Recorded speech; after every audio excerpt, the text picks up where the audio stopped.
Hey guys! So a little over a month ago, I uploaded a video talking about the top 10 things that I had learned in my first year in Sweden. And for the most part, I have gotten a bunch of really nice comments and a bunch of comments that were explaining certain things to me. And that's all great. Like, really appreciated all of those comments. But there were a few comments that snuck in there that for some reason thought I was complaining about 10 things in Sweden, or that I did not like living in Sweden, or that I haven't had a single positive experience since living in Sweden. And I don't know how that came across, and so I'm here to make a redemption video, okay? I feel like the people that left negative comments on that video are just already like, they're warming up for this one too, so I just feel like a big disclaimer needs to go here that this is just a silly video. The last video was a silly video, but if anything, those comments inspired me to make a redemption video, and that's what you're about to see here. I am going to talk about 10 things that I learned and loved since moving to Sweden. And just like the last video, I was trying to find things that were a little less common. I left my entire life back in the States to come here because this feels like home to me and I love the culture here and everything. But I wanted to find those little things that really make it extra special. So I hope you guys enjoy this list and let's get into it.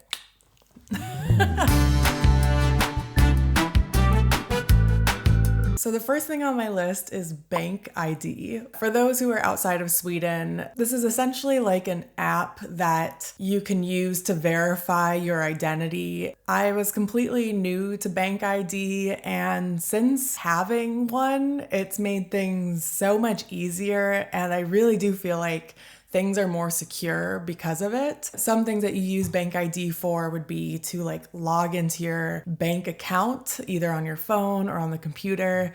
You can log on to like government websites. Anytime that you're trying to maybe make an online purchase, it'll ask you to verify that it is you by using BankID. I feel like in the States, if you were to make like an online purchase, you know, if you have the credit card and if you know the address associated with the card, I kind of feel like that's the extent of verifying that the right person is using that card. So yeah, BankID is something I've actually really liked since moving here. Number 2 is coffee. Not just that they have amazing coffee, like yes, but specifically the coffee is so cheap here. Here, you're able to buy good coffee, between maybe like 30 and 50 crowns per bag. That is just crazy to me because in the States, a bag of coffee, if you're talking about the good stuff, I mean, it's gonna cost starting around $6 up to $10 a bag. I would say that's pretty common. Again, this is all my own experience. I don't know where it costs in other places, but I mean, coffee is almost half the price here. And then if you just wait for a sale, I mean, they're always having sales on coffee. I've seen sales where you can get 3 bags for 60 crowns. Like, it's insane. So that ends up being about $2 to $3 a bag. And the coffee is so good, you guys. Let me really emphasize that part, that like, this is not the cheap stuff. It's so good. Yeah, coffee. It's much better here compared to the States.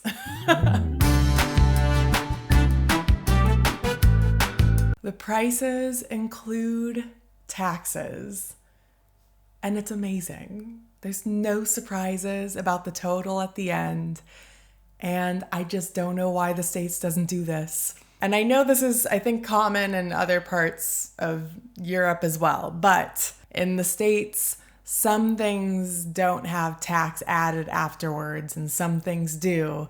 So you never really know what the total is going to be at the end. $250,000. $250? $250,000. $250,000? So yeah, if you buy a $20,000 car, you still have to add another $1,400 in taxes because that wasn't in the price. I want to know how much I'm paying up front, and in Sweden, I always do. Number 4 is filing taxes. Yes, you heard that right. That's something that I love here in Sweden because the process of filing taxes is just amazing. It's so easy, you guys. So I just filed my taxes for Sweden and the US. In Sweden, here's how that process went. I logged in using BankID. I confirmed a bunch of information and then I just hit submit. That was it. And so after that, I was like, well, that was super easy. I should just go file my US taxes right now. And then that took several hours over the course of a couple weeks because I had to gather documents. I was missing this document and they hadn't sent it to me yet, so I had to wait for questions, and you're trying to figure out which deductions you can take and which things you qualify for. Taxpayers to let people who make $69,000 or less file for free, no strings attached. In the end, you're never quite sure if you got the exact number you were supposed to, but you hope you did. If you do it wrong, you get in big trouble. But Swedish taxes, they're great. No complaints. Sweden just has the best stuff. We've got dishcloths, we've got chip clips, twisty ties for your bread, brooms and pans that are stuck together, the laundry room dryer that you can hang dry stuff, the scheduling board outside of the laundry room because it looks super cool, the sink scraper, windows and doors that you can lock into place if you move the lever down, kitchen sinks where the counter is also half of the sink. There's probably a lot more. Outdoor gyms. They're so cool. Oh, yeah. I've never seen one until moving here, and I love the outdoor gyms that I've found here in town. You know, you get to be outside, they're free, you can get a good workout, and everybody has access to it, and I've seen a few of them around. So I love that it's a thing here and that people actually use the outdoor gyms. Number 7. In my last video, I talk about queues and how queues are used for so many things here. I got a handful of comments that asked me why I hate queues, and I was just like, what? I never said I hated queues. I love queues. So queues made it into this video as well. I just didn't realize that Sweden uses queues for everything, it seems like, you know, and of course I love queues. I love that they really do make things more orderly and more fair, and I don't know, that's what they're for, right? They just add more order and fairness into who's been waiting the longest. In my last video, I was just making fun of myself because I have made the mistake multiple times of either forgetting to take a queue number or just thinking I didn't even need one because I was the only one there. So yeah, I promise you guys, I love queues, okay? Queues are great. Stroller ramps on staircases. I'll be putting picture. I had never seen one until moving to Sweden. And so I've seen many of them in Stockholm, but I have seen a few here as well. They're really handy for strollers, and I think also if you're walking like a bike up and down the stairs or something. So yeah, I think those are great and something I'd never seen until moving here in Sweden.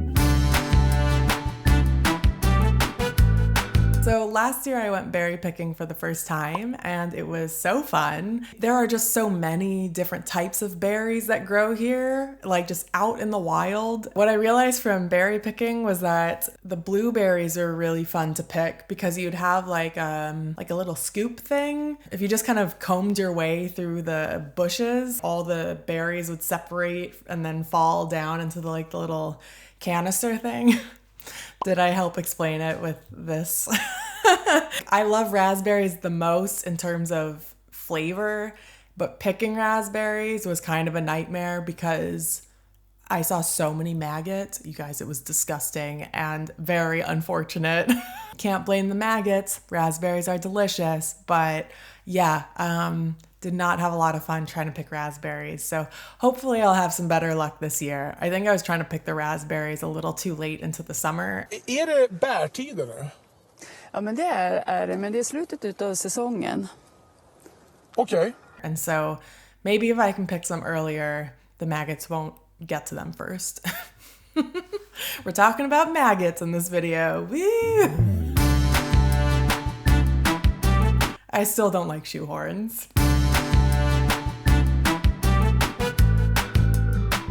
And number 10 is Fredagsmys, which I think I'm saying that right. Fredagsmys. I don't know if that actually translates directly in English. Basically, it refers to, a Friday night, and instead of going out and having a big Friday night with a bunch of friends and drinks and partying, you stay inside and you spend the evening with your family or by yourself and just have a nice cozy night inside and maybe watch a movie and have snacks or, I don't know, play board games or something. And this was a brand new word and concept to me when I first moved here, and I love it. I feel like for me personally, I always have a sense of FOMO if I don't go out, when in reality, most times I just want to stay inside and just enjoy a night at home instead. And so I feel like Fredagsmys kind of makes it more acceptable to just stay in and enjoy the evening after a long week of working.